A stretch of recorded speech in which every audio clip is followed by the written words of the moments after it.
daripada Lembaga Penerusan Nanas Penang. Malulah saya buat tak ada datang ni. Ya Allah. Dah habis lah. Tengok. Aduh. Aduh. Main.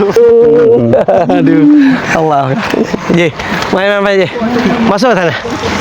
Tengok dalam TikTok. Aduh. Allah Akbar. Tuan. Allah baik. Allah Akbar. Aduh. Main. Kita makan ubi rebus hari ni. Saya sediakan ubi rebus hari ni dapat. Tekan.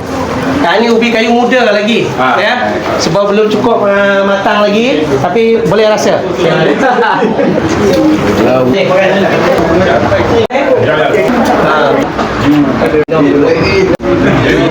Ya, betul. Saya lagi.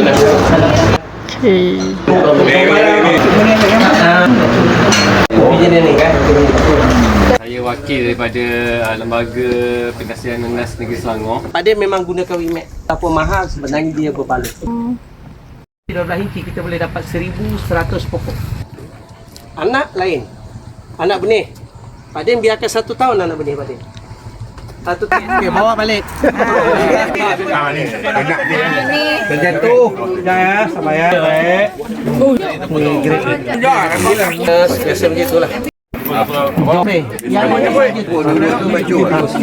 Ni di belakang.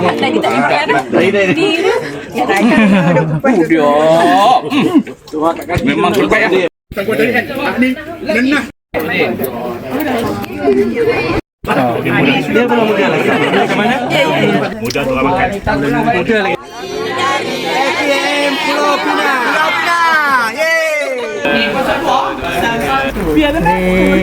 Okey. Banyak beli. Sikit. Ya. Thank you. Okey. Bye-bye. Bye-bye. Yeah.